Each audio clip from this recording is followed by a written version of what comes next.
ডাকসু নির্বাচন ঘিরে উৎসবমুখর ঢাকা বিশ্ববিদ্যালয় ক্যাম্পাস। ছুটির দিনে প্রার্থীদের কুশল বিনিময়, প্রার্থিতা ফিরে পেতে আজ পর্যন্ত আপিলের সুযোগ। এই যে এই ধরনের যে উদ্দেশ্য প্রণোদিত প্রপাগান্ডা বিশ্ববিদ্যালয় পরিবেশের জন্য নিঃসন্দেহে নির্বাচনের জন্য হুমকি স্বরূপ। বিভিন্ন হলে আমরা খাচ্ছি, খাবারের মানের অবস্থা খুবই ভয়াবহ। নির্বাচন কমিশনের পক্ষ থেকে এই আচরণবিধি ভঙ্গের জন্য যে ধরনের শক্ত অবস্থান নেওয়া দরকার ছিল সেটা এখনো পর্যন্ত আমরা প্রশাসনের পক্ষ থেকে দেখতে পাচ্ছি না। ঢাকা বিশ্ববিদ্যালয়কে আমরা একটা গবেষণা ভিত্তিক বিশ্ববিদ্যালয়ে রূপান্তর করতে চাই। গুম খুনের জন্য সরাসরি দায়ী শেখ হাসিনা। অভিযোগ মির্জা ফখরুলের, বললেন জড়িতদের বিচার করে ভুক্তভোগীদের পাশে থাকবে বিএনপি। হাসিনা এই হত্যাকাণ্ডগুলোর জন্য দায়ী, গুমের জন্য দায়ী, সুতরাং হাসিনার বিচার অবশ্যই হতে হবে, এই দেশের মাটিতে হতে হবে। কুমিল্লা ইউটার্ন নেয়ার সময় প্রাইভেট কার এবং সিএনজির উপর উল্টে পড়ল কারভার্ড ভ্যান। গাড়িতে থাকা একই পরিবারের 4 জন নিহত, আহত 2। কিশোরগঞ্জে আধিপত্য নিয়ে বিরোধের জেরে যুব দলের দুপক্ষের সংঘর্ষ, 1 জন নিহত, প্রতিপক্ষের বাড়িতে হামলা, ভাঙচুর, অগ্নিসংযোগ। মুন্সিগঞ্জের মেঘনা নদী থেকে জ্যেষ্ঠ সাংবাদিক বিভু রঞ্জন সরকারের মরদেহ উদ্ধার, শনাক্ত করেছে পরিবার। আজ ময়না তদন্তের পর হস্তান্তর। বাসায় কিছু বলেনি, এর আগে 4 দিন বাসাতেই ছিল ছুটিতে। আমাদের আসলে অন্য কোনো কিছু ভাবার বা ইয়া করার বাস্তবতা আসলে নেই।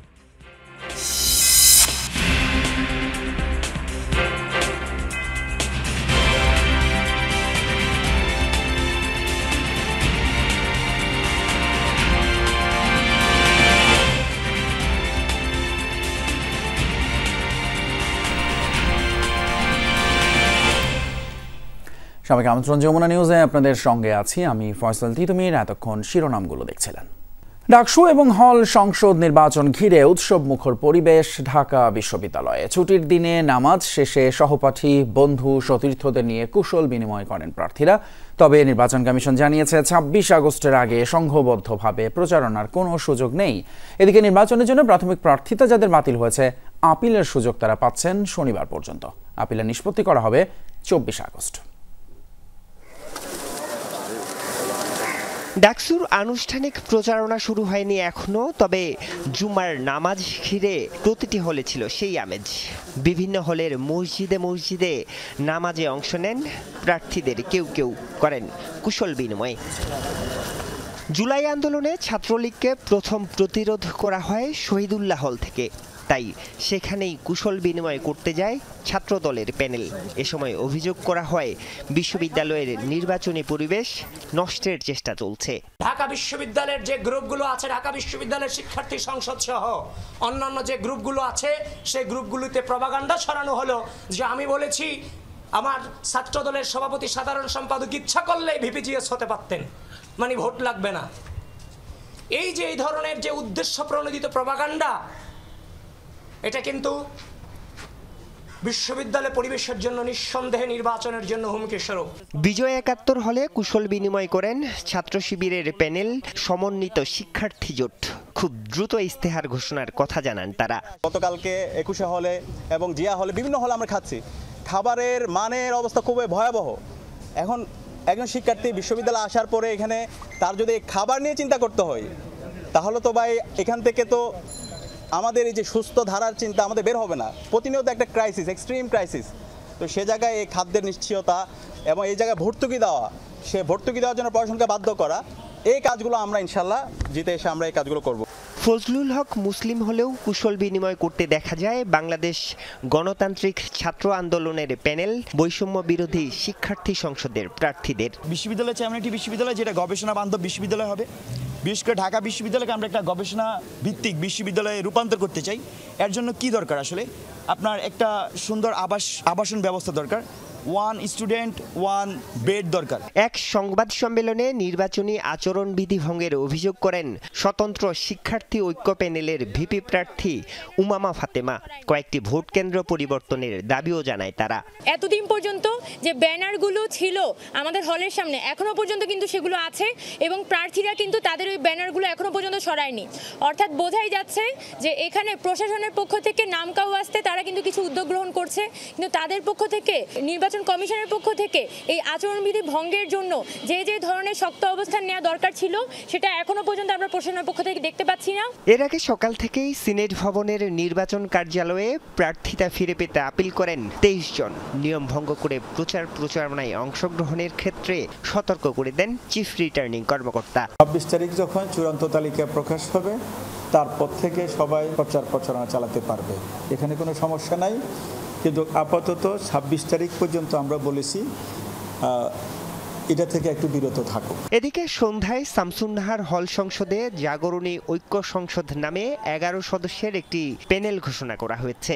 মূল উদ্দেশ্য হচ্ছে শামসুন্নাহার হলের শিক্ষার্থীদের সার্বিক কল্যাণের উদ্দেশ্যে কাজ করা এবং শিক্ষার্থীদের অধিকার আদায়ে সদা জাগ্রত এবং সচেতন থাকা। এ প্যানেলের ভিপি প্রার্থী স্মৃতি আফরোজ সুমি এবং জিএস সামিয়া মাসুদ মোমো। আরিফুর রহমান সবুজ, যমুনা নিউজ, ঢাকা। গুমের জন্য শেখ হাসিনা সরাসরি দায়ী এমন অভিযোগ করে বিএনপির মহাসচিব মির্জা ফখরুল ইসলাম আলমগীর বলেছেন, জড়িতদের বিচার করে ভুক্তভোগী পরিবারের পাশে থাকবে বিএনপি। অন্তর্বর্তী সরকার গুম খুনের শিকার স্বজনদের কান্না বন্ধে ব্যর্থ হয়েছে বলেও মন্তব্য তার। রাজধানীর মানিক মে এভিনিউতে মায়ের ডাকের অনুষ্ঠানে একথা বলেন বিএনপির মহাসচিব। ছায়া হয়েছিলেন কেউ বাবার, কেউ ভাইয়ের, কেউ বা সন্তানের অপেক্ষায় অজানার অন্ধকারে। হারিয়ে যাওয়া প্রিয়জনদের খোঁজ মেলেনি আজও। বছরের পর বছর কাটছে দুঃস্বপ্নের মতো দিন। 30 আগস্ট আন্তর্জাতিক গুম প্রতিরোধ দিবস উপলক্ষে গুম হওয়া স্বজনদের স্মরণে রাজধানীর মানিক মিয়া এভিনিউতে মানববন্ধন ও প্রদর্শনীর আয়োজন করে মায়ের ডাক। স্বজনরা বলছেন, প্রতীক্ষার প্রহর আর সহ্য করা যাচ্ছে না। প্রিয়জনেরা ফিরে না আসলেও অন্তত বিচার ও সত্য উদ্ঘাটনের দাবি যেন পূরণ হয়। আমি মরার আগে যেন আমার সন্তানের ডাক, মার ডাকটা শুনে মরতে পারি, এইটুকু আমার পাওনা। ভুক্তভোগীদের অভিযোগ, সরকারের ব্যর্থতা আর অনীহার কারণেই ন্যায় বিচার মিলছে না। নিখোঁজদের খুঁজে বের করা আর দায়ীদের শাস্তি নিশ্চিত করার দাবি জানান তারা। যারা আমার বাবাদেরকে খুন করেছে তাদের কোনো একটা বিচারের আওতায় আমরা দেখতে চাই। যারা এটার সাথে জড়িত তাদেরকে আমরা একটা বিচারের আওতায় এনে আমরা তাদের একটা মোকাবেলা করতে চাই। এত ভয়ানক এরকম টিএফআই সেল, ডিজিএফআই সেল এবং সিডিডিসি সেল, যেখানে শুধুমাত্র বিএনপি করার কারণে, শুধুমাত্র জামাত শিবির করার কারণে, শুধুমাত্র ভিন্ন দল ভিন্ন মত পোষণ করার কারণে তাদেরকে তুলে নিয়ে টর্চার করা হয়েছে।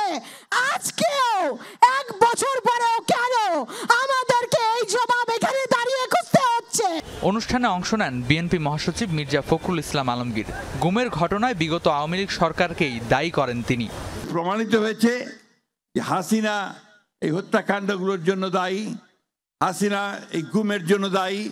সুতরাং হাসিনার বিচার অবশ্যই হতে হবে, এই দেশের মাটিতে হতে হবে এবং তার সর্বোচ্চ শাস্তি হতে হবে। গুম খুনের বিচার নিয়ে অন্তর্বর্তী সরকারের সমালোচনা করেন বিএনপির মহাসচিব। জানান, ভুক্তভোগী পরিবারের পাশে থাকবে বিএনপি।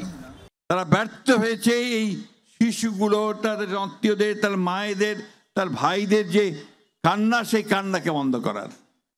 এটার জন্য তাদেরকে অবশ্যই জবাবদিহি করতেই হবে, কারণ এটা আমাদের একটা দাবি ছিল যে এগুলো বিচার করতে হবে।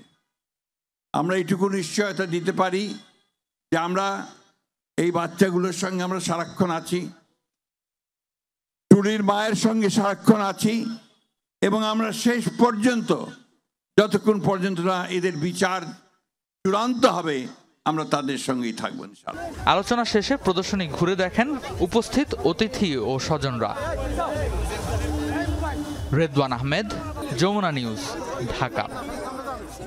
পিআর পদ্ধতির জন্য নির্বাচন বিলম্বিত হলে এতে লাভবান হবে পতিত স্বৈরাচার। পিআর না হলে নির্বাচনে যাবে না একটি দলের এমন বক্তব্য এবং কার্যক্রম প্রকারান্তরে স্বৈরাচারের পক্ষেই যায়। রাজধানীতে এক অনুষ্ঠানেই মন্তব্য করেছেন বিএনপি নেতা doctor AZM Zahid Hossain. PR না হলে নির্বাচনে যাবেন, আপনি যে কথাটি বলেন এই কথাটির ইমপ্লিকেশন চিন্তা করেছেন? আজকে যদি নির্বাচন প্রলম্বিত হয়, নির্বাচন যদি বিলম্বিত হয়, নির্বাচন যদি যথাসময়ে না হয়, তাহলে লাভ কাদের? আপনাদের কর্মসূচির কারণে যদি আজকে কোনো কারণে এই দেশের নির্বাচন হবে কি হবে না এটি নিয়ে মানুষের মধ্যে এক ধরনের আশঙ্কা জমে, তাহলে লাভবান হবে পলায়নকৃত স্বৈরাচার। প্রকারান্তরে স্বৈরাচারের পক্ষে কাজ করছেন কিনা সেইটি কি বিবেচনা করেছেন? কোনো দল যদি মনে করে তারা নির্বাচনে নিশ্চিত বিজয়ী হবে, তাহলে বুঝে নিতে হবে তারা জয়ী হতে একটি মেকানিজম করছে। কুমিল্লা এক অনুষ্ঠানে এমনটাই বলেছেন জামায়াতের নায়েবে আমির ডক্টর সৈয়দ আব্দুল্লাহ মোহাম্মদ তাহের। বিএনপির নিশ্চিত বিজয় এটা জানার উপায়টা কি? এখনো তো ভোট হয় নাই।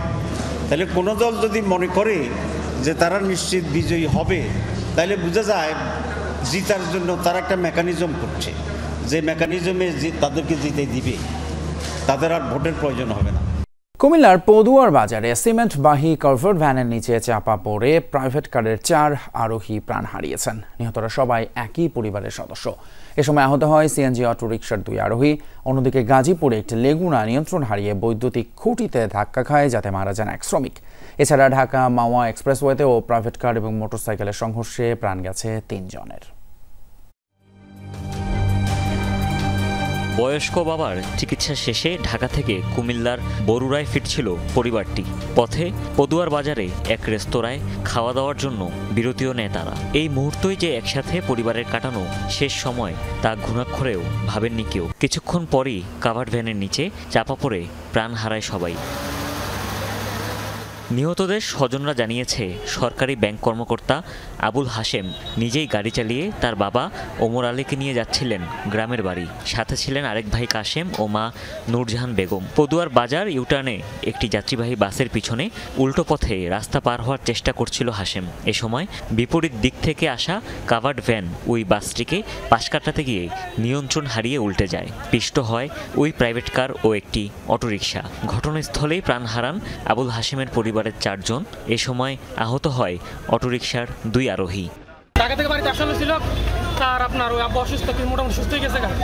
ওই ফ্যামিলি যারা তারা সবাই সরকারি চাকরি করে। নূরজাহান হোটেল থেকে প্রাইভেট কারে 4 জন মানুষ ছিল, তারা প্রাইভেট কারটা উল্টা রোডে ঢুকেছে। ঢুকাবার পরে কাভার ভ্যানটা প্রাইভেট কারে বাঁচাতে যায়, ওইদিকে কাট দিয়ে সিএনজি আর প্রাইভেট কারের উপর পড়ে গেছে। এখানে যে কাটা আছে, এই কাটাটা একটা রিস্কি জায়গা, এখানে প্রায় সময় অ্যাক্সিডেন্ট হয়। স্থানীয়দের অভিযোগ, এই ইউটার্নে প্রায়ই ঘটে দুর্ঘটনা। তার উপর মানা হয় না ট্রাফিকের কোনো নিয়ম নীতি। প্রাইভেট কারে চাপা দিয়েছিল লং ভেহিকেল, প্রাইভেট কারের 4 জন যাত্রী ঘটনাস্থলে মারা গেছে। ঠিক আছে, আমরা রেকারিং করে ফায়ার সার্ভিসের মাধ্যমে আমরা প্রাইভেট কার থেকে লোকগুলোকে বের করছি। বরুড়া হোসেনপুর গ্রাম, একই ফ্যামিলির লোক। এদিকে ভোরের আলো ফুটতে না ফুটতেই গাজীপুরের সড়কেও ঝরেছে প্রাণ। প্রত্যক্ষদর্শীরা জানায়, শ্রীপুর থেকে শ্রমিকবাহী একটি লেগুনা সদরে যাচ্ছিল। টেপির বাড়ি পৌঁছালে নিয়ন্ত্রণ হারিয়ে বৈদ্যুতিক খুঁটিতে ধাক্কা লাগে। ঘটনাস্থলে প্রাণ হারান এক নারী শ্রমিক, আহত হন 12 জন। এছাড়া বৃহস্পতিবার রাতে মুন্সিগঞ্জের সিরাজদিখানে ঢাকা মাওয়া এক্সপ্রেসওয়েতে প্রাইভেট কার ও মোটরসাইকেলের সংঘর্ষে প্রাণ গেছে 3 জনের, আহত 1 জন। হুমায়ুন রশিদ, যমুনা নিউজ। রাজধানীর মহাখালীতে প্রকাশ্যে অস্ত্র ঠেকিয়ে একটি ফার্মেসিতে চাঁদাবাজির ঘটনা ঘটেছে। বৃহস্পতিবার রাতে সামাজিক যোগাযোগ মাধ্যমে এমন একটি ভিডিও ছড়িয়ে পড়ে। পুলিশ ঘটনাস্থল পরিদর্শন করেছে। মামলা হলেও ধরা ছোঁয়ার বাইরে আসামি জসিমউদ্দিন। 19 আগস্ট সকাল 10টা মহাখালীর টিবি গেট এলাকার চাঁদপুর ফার্মেসির ভেতরে 3 জন বিক্রেতা ও বাহিরে কয়েকজন ক্রেতা। এ সময় কালো গেঞ্জি পরিহিত এক ব্যক্তি এসে বিক্রেতাদের ডাকেন। তারা তাৎক্ষণিক সাড়া না দিলে কোমর থেকে পিস্তল বের করেন। অস্ত্র উঁচিয়ে কিছু একটা বলতে থাকে ওই ব্যক্তি। এক পর্যায়ে 10,000 টাকা দিলে তিনি সে স্থান ত্যাগ করেন। বাইক দিয়ে আসতে গুলি করে দিয়ে যদি চলে যায় 10,000 টাকা তো ফেক না, একটা গুলি করে দিলে তো সমস্যা। ধাক্কা দিয়ে হাঁটাই আমার বড় ভাই এই বেটা এদিকে এইদিকে কি দিলে এমবে গুলি বাইর গেছে। 9টা গুলি করে দিলাম, টাকা দিয়ে 10,000। এরপরে 1বার 2বার 3বার বাধ্যগত হয়ে আমার বাতিজা এখানে আসছিল, আমার ভাই আসলে ওই সাইডে কাজিয়া দেন। ভুক্তভোগী ও স্থানীয় ব্যবসায়ীরা জানান, অস্ত্র ঠেকিয়ে চাঁদপুর ফার্মেসি থেকে টাকা নিয়ে যাওয়া ব্যক্তি জসিম। যাওয়ার পরে শুনছি এই দোকানে পিস্তল টাকা টেকা হয়ে গেছে। দোকান থেকে ওপেন নিয়ে গেছে, তো আমরা বাইরে দোকানদারি করতেছি, তো আমাদের মনে ভয় আছে না এখন। এরকম 2 দিন পরে মানে হঠাৎ আইসে একজনের চাঁদা চাইবো, এটা তো কেউ কারো কোনো ব্যবসায়ী কাম্য না। আতঙ্কের ভিত্তিতে অবশ্যই কিছু টাকা কারণ কোন সময় আসে করে না করেন। ব্যবসায়ীরা তো অবশ্যই আতঙ্কের মধ্যে থাকবে, যেহেতু অস্ত্র টাকা চাঁদাবাজি করছে। ওই ক্ষেত্রে তো ভাই একটা কথা হচ্ছে, অস্ত্রের সামনে ভাই সবাই ভয় পায়, ব্যাপারটা বুঝছেন। অবশ্যই আমরা আতঙ্ক বিরাজ করতেছি। আমরা মনে করি এর প্রতি ব্যবস্থা নেওয়া উচিত। বনানী থানার ভারপ্রাপ্ত কর্মকর্তা রাসেল সারোয়ার জানিয়েছেন, এরই মধ্যে চাঁদাবাজি মামলা হয়েছে, আসামিকে গ্রেপ্তারের চেষ্টা চলছে। ঘটনা ঘটার সংবাদ পাওয়ার পরে আমরা বাদীকে নিয়ে এসে একটা এজাহার লিখে মামলা রুজু করি। মামলাটি তদন্তাধীন আছে এবং আমাদের অভিযান পরিচালিত হচ্ছে। আমাদের তদন্তকারী কর্মকর্তা আরও একটা টিম গঠন করে দিচ্ছি। আমাদের টিম আসামি গ্রেপ্তার, অস্ত্র উদ্ধারে কাজ করছে। আমরা ওই এলাকায় আমাদের যে স্পেশাল 85 ডিউটি তাকে টহল বৃদ্ধি করতে বলছি। গোয়েন্দা নজরদারি বৃদ্ধি করা হয়েছে। দিন দুপুরে এমন সন্ত্রাসী কাণ্ডে আতঙ্কিত স্থানীয় ব্যবসায়ীরা। রাজীব আহমেদ, যমুনা নিউজ, ঢাকা। চট্টগ্রামের ফটিকছড়িতে চোর সন্দেহে 3 কিশোরকে বেঁধে পেটানোর ঘটনা ঘটেছে। এতে ঘটনাস্থলে এক কিশোর নিহত হয়েছেন। শুক্রবার ভোরে উপজেলার চেঙ্গার সেতু এলাকায় এই ঘটনা ঘটে। নিহত কিশোরের নাম মোহাম্মদ রিহান মাহিন। পুলিশ জানায়, রাতে ওই কিশোর 2 বন্ধু সহ এক আত্মীয়ের বাড়ি থেকে ফিরছিলেন। এ সময় আগে থেকে অপেক্ষায় থাকা 7-8 জন যুবক তাদের চোর আখ্যা দিয়ে ধাওয়া করে।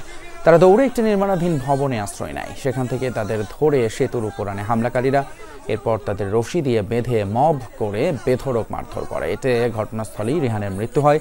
পরে স্থানীয় কিছু বাসিন্দা গুরুতর আহত মানিক এবং রাহাতকে উদ্ধার করে হাসপাতালে নেন। ঘটনায় জড়িত সন্দেহে 2 যুবককে জিজ্ঞাসাবাদের জন্য হেফাজতে নিয়েছে পুলিশ। কুমিল্লার বিসিক শিল্পনগরী এলাকায় ছিনতাইকারী সন্দেহে সায়েম নামের এক যুবককে পিটিয়ে হত্যায় জড়িত সন্দেহে 7 জনকে গ্রেপ্তার করেছে পুলিশ। শুক্রবার সকালে হত্যার ঘটনায় নিহতের বাবা আমিনুল ইসলাম অজ্ঞাত আসামিদের বিরুদ্ধে মামলা করলে পুলিশ তাদের গ্রেপ্তার করে। এর আগে বৃহস্পতিবার বিকেলে বিসিক শিল্পনগরী এলাকায় একটি কারখানায় গণপিটুনি দিয়ে হত্যা করা হয় সায়েমকে। খবর পেয়ে রাতেই পুলিশ এবং সেনাবাহিনী ঘটনাস্থলে যায়। স্থানীয়রা জানায়, শনপাপড়ি খাওয়ার জন্যই মিলে গেলে সায়েমকে হাত পা বেঁধে মারধর করা হয়। পরে স্থানীয়রা তাকে উদ্ধার করে কুমিল্লা মেডিকেলে নিয়ে গেলে চিকিৎসক তাকে মৃত ঘোষণা করেন। কিশোরগঞ্জে আধিপত্য বিস্তারকে কেন্দ্র করে যুব দলের 2 পক্ষের মধ্যে সংঘর্ষ হয়েছে। এতে নিহত হয়েছেন হিমেল নামের এক যুবক। স্থানীয়রা জানায়, দুপুরে সদর উপজেলা যুব দলের যুগ্ম আহ্বায়ক এমদাদুল হক এমদাদ এবং জেলা যুব দলের তথ্য এবং যোগাযোগ বিষয়ক সম্পাদক আলী আব্বাস রাজনের মধ্যে, যাদের মধ্যে দীর্ঘদিন ধরে বিরোধ চলছিল, তারা সংঘর্ষে জড়ায়। এ সময় একে অপরকে লক্ষ্য করে ইট পাটকেল নিক্ষেপ করে এবং গুলি চালানো হয়। এতে আহত হয় অন্তত 30 জন। হাসপাতালে নেওয়া হলে চিকিৎসাধীন অবস্থায় হিমেল নামে যুবকের মৃত্যু হয়। এতে ক্ষিপ্ত হয়ে প্রতিপক্ষের লোকজনের বাড়িঘরে হামলা, ভাঙচুর এবং অগ্নিসংযোগ করে রাজন সমর্থকরা। খবর পেয়ে পুলিশ ও সেনাবাহিনী গিয়ে পরিস্থিতি নিয়ন্ত্রণে আনে। ঘটনাস্থল থেকে আটক করা হয়েছে 8 জনকে। নিখোঁজের পরদিনই মুন্সিগঞ্জের গজারিয়ায় মেঘনা নদী থেকে জ্যেষ্ঠ সাংবাদিক বিভু রঞ্জন সরকারের মরদেহ উদ্ধার করেছে পুলিশ। তিনি দৈনিক আজকের পত্রিকার জ্যেষ্ঠ সহকারী সম্পাদক পদে কর্মরত ছিলেন। পরিবার জানায়, অন্যান্য দিনের মতো বৃহস্পতিবার সকাল 10টার দিকে তিনি রাজধানীর সিদ্ধেশ্বরীর বাসা থেকে অফিসের উদ্দেশ্যে বের হন। এরপর আর বাসায় ফেরেননি। বৃহস্পতিবার সকাল থেকেই সন্ধান মিলছিল না জ্যেষ্ঠ সাংবাদিক বিভুরঞ্জন সরকারের। শুক্রবার বিকেলে মুন্সিগঞ্জের গজারিয়ার মেঘনা নদীতে এক ব্যক্তির মরদেহ উদ্ধারের পর সবার মনেই এক অজানা শঙ্কা জানান দেয়, নিথর দেহটি সবার পরিচিত গণমাধ্যম কর্মী বিভুদার নয় তো? নৌপুলিশ জানায়, 999-এ কল পেয়ে মরদেহ উদ্ধার করে মুন্সিগঞ্জ জেনারেল হাসপাতালে নিয়ে আসা হয়। ছবি তুলে পাঠায় ঢাকার রমনা থানায়। সেখান থেকেই নিশ্চিত করা হয় মরদেহটি বিভুরঞ্জন সরকারের। 999-এর মাধ্যমে সংবাদ পাই যে মুন্সিগঞ্জের গজারিয়া থানাধীন চরবলাইতি গ্রামের পাশে মেঘনা নদীতে একটা লাশ ভাসিতেছে। আমরা সে সংবাদ পেয়ে ঘটনাস্থলে যাই। ঘটনাস্থলে গিয়ে একটি লাশ পানিতে ভাসমান অবস্থায় দেখতে পাই, যা হারানো নদীর ছবি দেখে আমাদের প্রাথমিকভাবে মনে হচ্ছে সাংবাদিক সাহেবের লাশ হতে পারে। খবর পেয়েই ঢাকা থেকে মুন্সিগঞ্জের উদ্দেশ্যে রওনা দেন তার ছেলে রিত সরকার ও ছোট ভাই চিররঞ্জন সরকার। বলেন, অফিসের কথা বলে বের হয় বিভুরঞ্জন। বাসায় আর না ফেরায় খোঁজ নিয়ে জানতে পারেন ওই দিন অফিসেই যাননি তিনি। পরে রমনা থানায় একটি জিডি করে পরিবার। স্বজনদের চাওয়া বিভুরঞ্জনের মৃত্যুর বিষয়টি যেন সঠিকভাবে খতিয়ে দেখা হয়। চিঠির কথা বলা হচ্ছে, এটা আসলে আমরা অন্যদের কাছে বাসায় ন্যূনতম কিছু বলেননি। এটা নিয়ে আসলে আমাদের কিছু বলার একদম কোনো ধারণাই দেয়নি। বাসায় কালকে সকালে স্নান করেছে, যে টাইমে করে নাস্তা করেছে, ইনসুলিনটা পর্যন্ত নিয়ে বের হয়েছিল।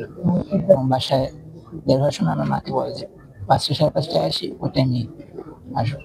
আমাদের কাছে যে তথ্য, তাতে আমরা তেমন কিছু পাইনি। তবে আমি ডেড বডি যেটা দেখলাম, মানে একেবারে তাজা ব্লাড, সেগুলো আমি এগুলো তো টেকনিক্যাল বিষয়, আমি ঠিক বুঝি না। এটা হয়তো পোস্টমর্টমে আসতে পারে। স্কুল জীবন থেকেই সাংবাদিকতায় প্রবেশ বিভুরঞ্জনের। এরপর সাপ্তাহিক একতা, দৈনিক রূপালী, যায় যায় দিন, আজকের পত্রিকায় কাজ করেছেন তিনি। নিজেই সম্পাদনা করেছিলেন সাপ্তাহিক চলতিপত্র ও দৈনিক মাতৃভূমিতে। সবশেষ দৈনিক আজকের পত্রিকায় জ্যেষ্ঠ সহকারী সম্পাদকের দায়িত্ব পালন করেন তিনি। 21 আগস্ট একটি অনলাইনে খোলা চিঠি পাঠান বিভুরঞ্জন। সেখানে নিজের হতাশা, বিষণ্ণতা আর বিভিন্ন অপ্রাপ্তির আক্ষেপ তুলে ধরেন তিনি। হুমায়ুন রশিদ, যমুনা নিউজ। এই ছিল আমাদের যমুনা নিউজের এখনকার আয়োজন। এতক্ষণ সাথে থাকার জন্য ধন্যবাদ আপনাদের সবাইকে।